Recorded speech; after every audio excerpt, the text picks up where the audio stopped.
I walked by my son's room, 4 years old, and he's in there punching the pillow and just like crying and just devastated. And I didn't care about anything or anybody, but I love my son.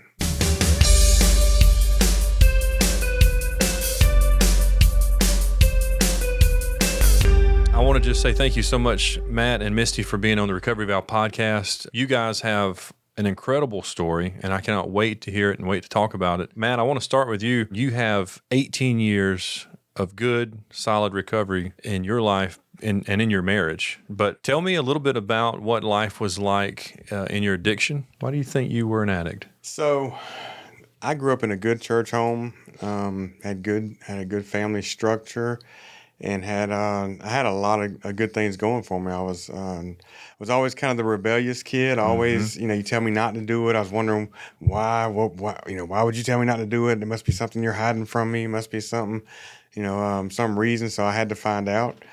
That didn't serve me too well in life, and I tested the waters in a lot of places and almost drowned, I guess you would say.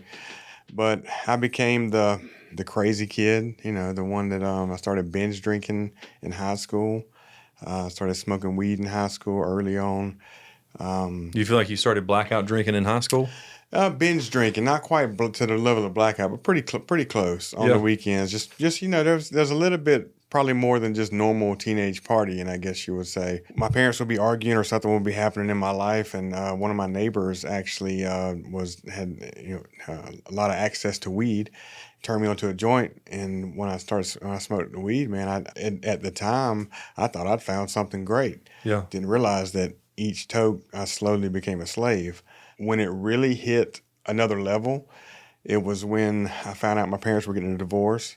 Found out my dad was doing drugs. And Were you still in high school at that time? I was about to graduate high school. Were you? Yeah, I actually had hopes and dreams and wanted to do something with my life. And watched a lot of Indiana Jones. So I love Indiana Jones. I just watched Indiana Jones the other day. I want to be an archaeologist. Raiders of the Lost Ark. Yeah.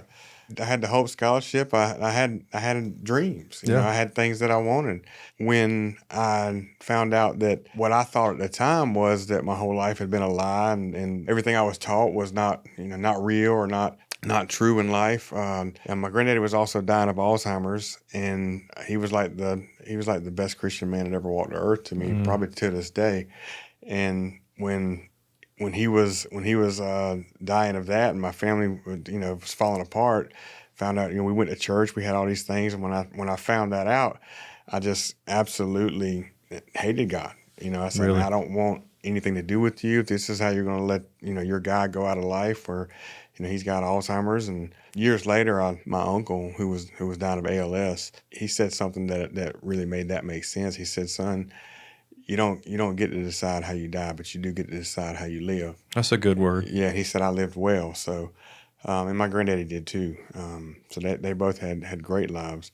But to come back to it, I was hurting. I was an 18-year-old kid. Didn't really know how to deal with it. Started smoking as much weed as I could smoke. I had a big hole in my chest, like you hear a lot of people describe, but I did. I could not feel right. I was hurting. I was falling apart. I didn't know how to handle it. And instead of turning to God, I turned to the drugs and made that my God for many, many years. And now, were you exposed to like any of these habits when you were younger, or were like generational? We talk about generational stuff in recovery. Was this generational for you, or you? For sure. And, my father was an addict. His father was an addict. They both, it came down the family line, but I like to say it stopped with me. Good. It's not going any further. But yeah, absolutely, man. It was in my family. Not so much. I don't really believe in like the whole, the physical, like, you gotta be a drug addict because, it's in your blood. I do think it's a spiritual thing where you see your daddy do this, you see your mama do this, this is how you see them deal with life. So I lean more towards that, as far as coming down your family line. Yeah. Because I do believe that you can stop it, stop the nonsense. One night at a party, I am drinking moonshine.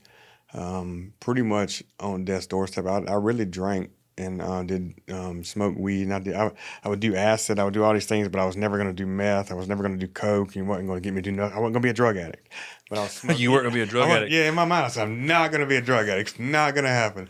But I was already pretty much, Yeah. You would say alcohol is your main drug of choice at this time, or you would say weed and alcohol is like your main? Weed and alcohol, yeah. And when I was 18, we did a lot of acid. I mean, I was like, our weekends would be, dropping hits of acid. And I've done acid before. Yeah, going. It scared me to death, too. Yeah. I wrote a song. One guy shaved his eyebrows. The craziest time.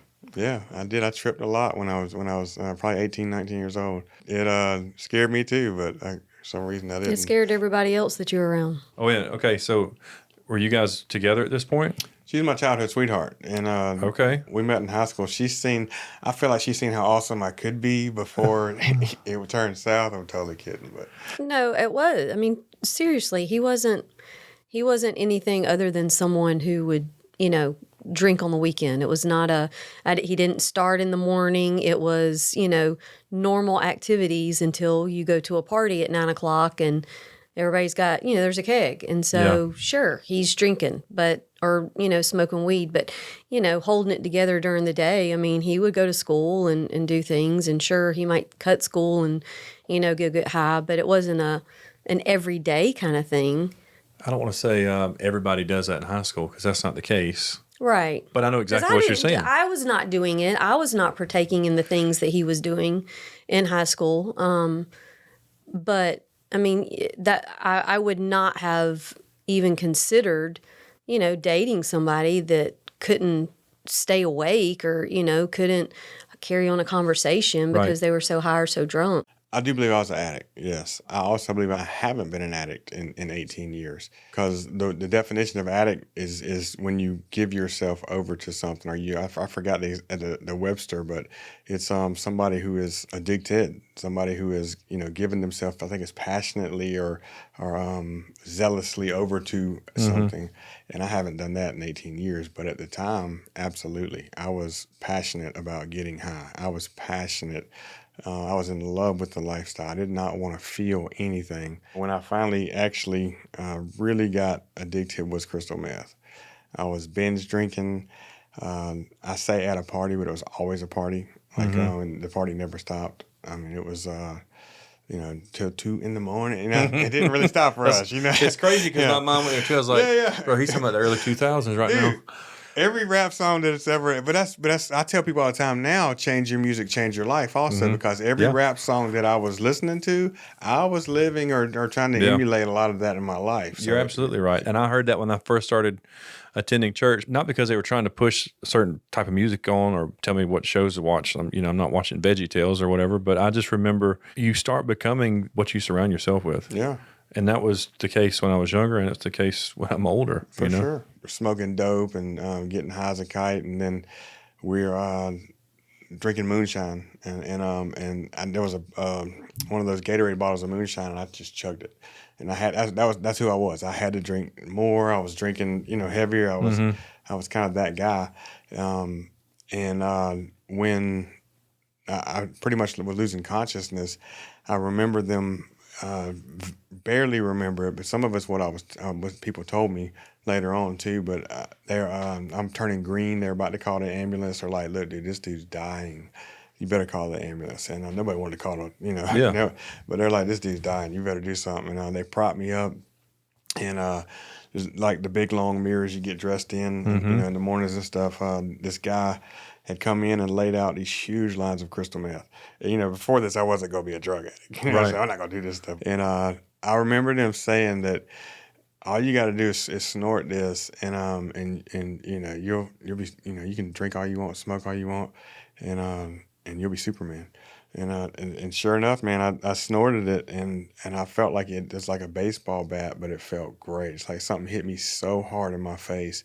And like I said, I was obliterated drunk, but I remember that feeling that just a pow. That started almost 12-year addiction. And, I was Superman. I felt like I was, as long as I had a gram of meth, a couple of Xanaxes, a bottle of Jägermeister. Matt Lever had arrived. Stand back and be amazed. And that's what I mean, that's what I really thought, man. That I had entered the building. Yeah. Saying I'm the man now. Yeah. And the man ended up with 4 felonies and almost killing people and killing himself. And so it was. It created a monster. In that time, what was the lowest point? Like, what was rock bottom?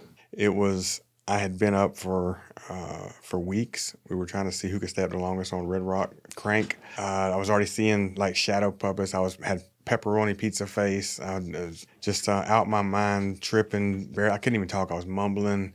And my brain was just completely And shot. seeing the sun come up. Yeah. So for 2 weeks, I was winning. We were trying to see who could stay up the longest.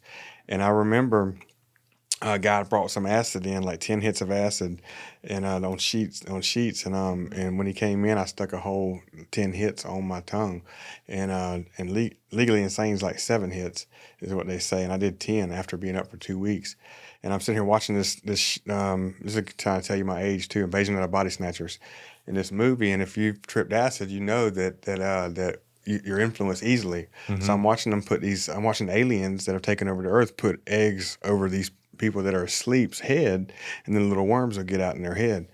So just like the movie, everybody coming there, because I was out my mind, like even worse, everybody would come in and say, man, you need to go to sleep. Well, in the movie, if you went to sleep, they would put the egg over your head. So as crazy as it could be, man, I said, I'm never going to sleep. Ever again, because they're going to turn me to an alien. And dude, I absolutely lost my mind, and I was running through the woods in my underwear one time, just completely gone. Ended up kicking my mama's back door in, pulling a butcher knife on my little brothers and threatening to kill them if they did not tell me where the aliens were. running through the woods in your underwear, worried about worms coming at your head. That's low, bro. Dude, I was gone. But that was 1996. So I didn't stop then. You would think that it actually got worse, after that. I was completely addicted, out my mind. Yeah. But I'll fast forward kind of to the end of the story where I died to self and gave my life to Christ. Ended up getting married, halfway hiding it. And, I think she said she pretty much knew, but... Well, he did get sober long enough, like not doing meth, just alcohol, and then smoking weed with neighbors or something like that, so that... Because he got his plumber's license. Mm-hmm. He went, got his master plumber's license. So you're kind of functioning in all this a little bit. Yeah, I mean, so this is like 1998. Yeah. He got sober long enough to get a job and pass drug tests so that he could get his license. And, we went to Atlanta every weekend for him to take classes so that he could pass the test. And, I mean, he's doing well. Fighting this on my own as hard as I could, man. I did not want to be an addict. How much of this did you know, Misty? Oh, all of it. You knew all of it. He came to my house whenever he tripped acid and was asking me questions so that I could tell him, are you really Misty, or have you been taken over by the aliens at 2 a.m.? And I'm glad you guys made it work, but what made you fight through that? To stay together? At that time, I didn't understand because his mom had told him she made him, she kicked him out, and she said, "When you're ready to help yourself, I'll help you." And I'm only 18 years old. To me, that made no sense. You're his mom. He's saying he needs help, and you're not helping him. Of course, now I understand that he was not willing to get sober or do anything that she required to try and get sober. So obviously I understand that now. But at the time, I just thought he has nobody. Yeah. If I don't help him, then who will help him? Right. And I've had parents on the episodes that talk about that. You have to be stern, like a strong love. Nothing that she did or anybody did was helping him at that point. I know that. Yeah. But at that time, I didn't. Before we get back to today's episode, I want to take a second and thank the Craig family with Craig International. These guys have become some great friends of mine over the last 7 years, and I just want to say thank you so much for becoming sponsors of the Recovery Valve podcast. We've talked about low points. We've talked about the drug, but I want to talk about the recovery. There's life in recovery. There's life in your marriage. So, Misty, from your point of view, tell us what it was like whenever Matt chose recovery. Well, I had glimpses of recovery because whenever he would get arrested, of course, he would come home and do well for Okay. a certain amount of time. You've But there was been always a arrested, relapse. He's gotten sober, and realizing that things have to change, and doing well. And then, like he said, the wrong person would come around, and and here's another thing too that we did not realize was because meth had become his drug of choice. That whenever he would get out of jail, it would be okay. Then he would just like, I'm just gonna have a beer like with so and so, and have a beer, and then of course the beer turned into weed, and the weed turned back into meth. It was a snowball effect every time. Yeah. So just because he wasn't what we considered an alcoholic, he thought that he could come out and still drink alcohol. And that was not the case. Alcohol led him to meth again every single time. It's like a little bit of liquid courage. So, yeah for sure. Well, anything that you do, I think, lowers your morals, lowers your guard. We have, I tell people all the time that even the guys that in our program and stuff, like I still have some of the same temptations. I have some of the same thoughts. I mean, as much as I put them under the blood and I've buried them and I'm not that person anymore, I still get attacked the same way. The difference is if I start using, if I get out of my prayer life, if I get out of what I'm, reading the Bible, listening to Christian music, then my walls start to come down. So I think if you start to drink or take any kind of substance, man, those walls are coming down, and it's coming. Yeah, I've had certain smells that will trigger me. Yeah. Not recently. I remember last year, something was burning. It was like a metal smell, and it just reminded me of a crack pipe. Yeah. It was crazy. Yeah. Vapes remind me of crack. I can't stand the smell of vape. People Really? go by vaping and stuff. It just like it drives me nuts. Big plume of smoke, and it's just like crystal. Looks like their meth. face is on fire. Oh my gosh. Yeah. So relapsed happened in the marriage, but 18 years ago, what was that moment like for you guys? That was one of the scariest times for me because I was 5 months pregnant with our second child. When he chose to get sober, like for Yes, good? yes. And so he did not come home from work. It was St. Patrick's Day, and I knew that he was working in Waynesboro. And so I loaded up our 4-year-old, and we took a trip and rode just so I could go see if he's dead on the side of the road or something. Like he's not called. Nobody. They might not even know who to call. And I got stopped at a roadblock. And on my way back through the roadblock, I said, I was looking for my husband. I didn't know if an accident had happened. What's your husband's name? And I told them, and they said he's been arrested. You got picked up at the roadblock? I actually was making meth in the shop, and the Pyrex dish blew up. And when it blew up, I lost all my dope, and it just it really does blow up. So if people say the meth lab blew up, it just blew up. It caught on fire and blew up. And I was so upset, man. I was already in a dark place, but I'd never been like violent, like to my family and stuff, to other people, of course, yes, but never to my family. Never, kind of always, I felt like I hid that from them. And but at this point, I had gotten to where I was becoming violent and becoming a monster. And on the way inside the house after that, I came inside and I was cussing her terribly, blankety blank blank. Don't you know what I'll do to you? And she was in the house, and so was my 4-year-old son, and we're I'm screaming and hollering, and it wasn't really physical on her end, but I started punching holes in the wall, kicked the TV into the wall. I'll kill you. Don't you know who I am? Don't you know what I'll do? And I walked by my son's room, 4 years old, and he's in there punching the pillow. He's in there grabbing and just like crying and just devastated. And I didn't care about anything or anybody, but I love my son. And when I seen that, man, it overwhelmed me. I got in the shower and I was like, okay, God, being sarcastic, but I was being serious. I said, look, if you're real, if you're not some imaginary friend and there's more to this life than I could see and that I can feel, then just blankety blank, kill me, because I'll never not be a drug addict. I'll never beat this. And this was the day before the going through the roadblock. Yeah. So the roadblock I actually prayed for.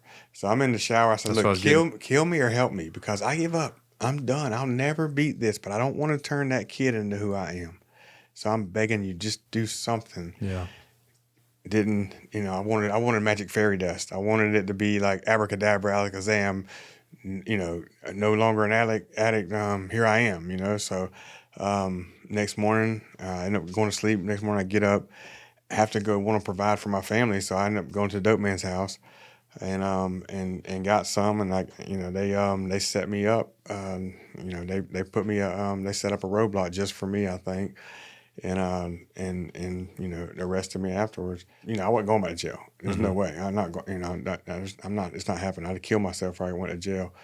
And God used that, the thing that I feared the most, to set me free. And as a GBI or a DEA task force is jumping over the hood of my truck with a gun in my face, telling me to stop. There was a split second where it was like, can I get him or is he going to get me? Because I wasn't going back to jail. Yeah. So in that moment, as I got a gun pointed at me, I hear, like, I feel the presence of God. I feel peace. And I went right back to that prayer, and I was like, oh, heck no. No. And I felt like God said, look, I'm setting you free. Yeah. But you gotta live it out. You gotta do something. It's almost like you've been on your own road. Now you're on my road. Yeah. And my road starts with a roadblock. Yeah. And it's a good roadblock. roadblock. Saved my life. Yeah. So, some of my best friends are police now. I love them. So great. But the thing I feared the most, God used to set me free. And the whole night in jail, I'm crying my eyes out. God, and this is my prayer. I'll never forget it. I said, man, look, I don't have to even feel good. Yeah. I was so convinced I'd never have a normal life. I was an addict. I was so drilled into my DNA that I'm an addict, and you never not be an addict. That hook, line, and sinker. That's who I was. That was my identity, was in addiction. And I said, just make it where I don't fiend for it. I just don't want to feel like I got to gnaw my arm off for drugs. I said, you just do that. I'll do anything you ask. I'll do anything you ask. And honest to God truth, from that moment on, I had physical come down. I was tired. I was sleepy, but not once have I fiended for drugs after that. That's spiritual. Tell me how successful and how fast things happen for your marriage. What were the next few months like? That's ooh. The next few months were actually the most peaceful months I've ever had. He was in jail. He was in jail for 2 months. And when he went to court, the judge said, you have 24 hours to find a rehab. I've had the same conversation. Yeah. I was given the same thing. Yep. I could see, of course, my family didn't. They were not part of the believers yet, that he was actually going to stay sober. But I knew he was different because he was humble. So whenever we talk about marriage after addiction in this book I wrote it for couples because a lot of times the spouse doesn't really understand it all. Practically speaking, did you really know how deep it was? 100%. I lived in pure torment. Yeah. Whenever he was on drugs. And so after that, did it open a time where you guys could communicate and talk about the past, or has it taken did that happen pretty quick, like within the first year, or did it happen when he worked through the 12 steps? For sure when he was in Penfield. Those 6 weeks of Penfield, of what they teach him, drive into him. Like I said, he was very humble. I was mom, dad, provider. I was everything for so many years. And that was a difficult transition for him to come back and me be able to trust, okay, you can do these things again. Right. Like, I can trust you to provide. I can trust you with this bank card. I could trust you with these 2 kids. Yeah, especially with the 2 kids, 100%. I'll trust you to go to the store with them in the car or to keep them alone or anything like that. Yeah. Tell me about that ministry. Once I left Penfield and left the place that I went locally, so there was such just a lack of Christian-based anything. Yeah. And back then. Close to home. Close to home. No, yeah. I get it. It really rubbed me wrong because, a lot of AA and NA stuff, to each his own, but you're not supposed to say Jesus. You're not supposed to, you know what I'm saying? You're not Yeah. supposed to. You're I love a supposed 12-step program, They but tell you that you're living on a pink cloud, and I'll tell them, look, I've been flying above the pink cloud for a long time. I've been high on Jesus and of course we have valleys and all, but I stay, you know what I'm saying? I'm not going back down there. there's a God bigger than all of us, and his son is Jesus. And that was hard for me to say in the beginning. I didn't want that. Yeah. I had too many questions, but it was just ignorance. I wasn't raised that way. Yeah. And I think that's generational too. But And I don't mean to like I think it's a great first step, and I think that's amazing. A lot of people may not ever come to Christ or never come to a relationship if they didn't have the first something else to go to kind of introduce Absolutely. them. So I'm not, but for me it was such a we both knew, we were like, man, When we needs to had be 24 hours to find a rehab, the conversation that we had when looking for that rehab was, we've got to do something to help people close to home. yeah, wasn't sure what yet. And so we just knew that the Lord had put that in us, that we wanted But to it be to was help people close to home. It was planted for sure.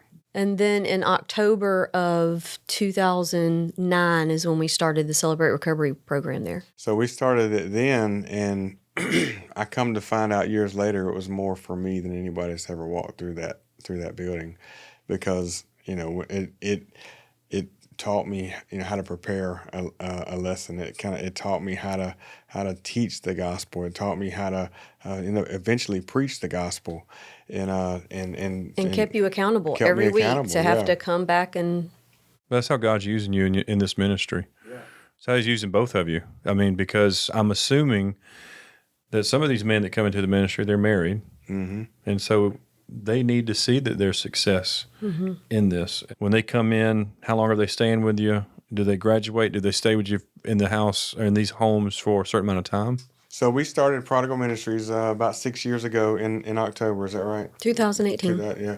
We didn't know how many houses we would do. We just wanted to give back and try to help people. Probably within months, I would say, there was 10 people on a waiting list. We could only do 6 people in a house legally from the Fair Housing Act. There was 10 people on a waiting list, and people on the waiting list started dying. And I was sitting Oh, my here, goodness. Overdose. Yep. One of them was a family member of mine. And I never forget just the feeling of what else really matters.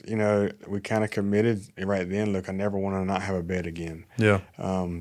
We kind of target guys from rehab, but we get a lot of guys from jail. A detox, they have to be completely clean and sober. You have to pass a drug test. You have to want to get clean, I would say. We do an interview process, and we listen for your heart. If you're saying, oh, my girl got me here, it's my homeboy messed me up, or the judge made me do this, and it's probably not the place for you. Right. We still give people a chance. I mean, we'll kind of say, hey, listen, what do you want out of this? What are you looking for? Yeah. And if it's never a heart change, or it's never like, I just want this out of my life, I need help. If it's never not that, I don't know that we can help you. So we're the only place that I know of that does what we do and provide what we provide, which is everything. You got a ride to and from work. We help you find a job. You get food. We get all that for $250 a week is what we charge. Wow. And help you find a job. So if I'm understanding this right, this is for people who's gone through some kind of a program or treatment, but you're giving them an opportunity to not be homeless after they get out of treatment, because we train wreck our whole life. It's hard to go back to our playground or where we live at and stay sober if we're not doing other things to change it, if we haven't lost that. So you're giving these men a place to stay to kind of hit life's reset button. Am I saying that right? You are, because that was one of the big things that we noticed doing Celebrate Recovery for as long as we had, because we did have some groups that were coming in from a ministry or a program. And about the last 2 months of their program, they would be so anxious because they were not sure where they were going to live when they left or graduated their program. And they were afraid of going back to the house that they had gotten away from to become sober. And so they would be so stressed because they knew that they didn't necessarily have the money to make rent anywhere. Yeah. And so, that was really when our focus shifted from, we need to build a rehab, to, what if we give them a safe place to stay? Okay, now I've got a chance to live in a safe environment, work a job, save some money so that I can be really good and on my feet I haven't been in this intense, rehab program where, a lot of those are very limited on how much you can work. That's really good. I lived in sober living for 2 months, maybe 3 months when I got out of treatment, and I needed it. I probably wouldn't. So what you guys are doing is incredible. As we wrap up, I want to say that I'm so proud of both of you. I know we don't get a chance to connect a whole lot. I would love to come alongside of you guys and help any way I can. I would love to have some of your guys that you see fit that are ready to come and, do an episode with us. Because I just want to use this podcast to give people a platform. I thank you both so much for coming on the Recovery Valve podcast. We'll be praying for both of you. And if there's anything I can do to support you, please let me know. And you're going to have people that want to reach out to you. So is there a website that you have that's best to contact you guys? So our website is prodigal.aug.org. Okay. Is the website. If it's for housing or somebody that wants to get in the program, that's a different number. That's 706-910-9049. That's our main house manager. But come see us on a Tuesday night at the sanctuary. Yeah, Tuesday we start night. at 7:00. Now, people that are listening to this all across the nation, can they stream this and watch it? We do it on Facebook. So on Facebook? Facebook, it's Prodigal Ministries on Facebook. It's in Evans, Georgia. I think there might be something similar around, but Prodigal Ministries. I mean, we'd love for them to watch it, love for them to tune in. We're looking to grow the kingdom. Yeah. So it's for everybody. Absolutely. Well, Matt, thank you so much for being here. Misty, thank you so much for coming by too. Thank I you. really appreciate you guys sharing Thank you, on brother. today's episode. Hey, thanks for tuning in today's episode of Recovery Valve Podcast. I really hope you enjoyed today's episode. If you would like to connect with us, you can connect with us through email at recoveryvalve@gmail.com, our website, recoveryvalve.com, or you can find us on our different social media platforms, Instagram, TikTok, and Facebook. But we would love for you to go to YouTube and subscribe to our channel.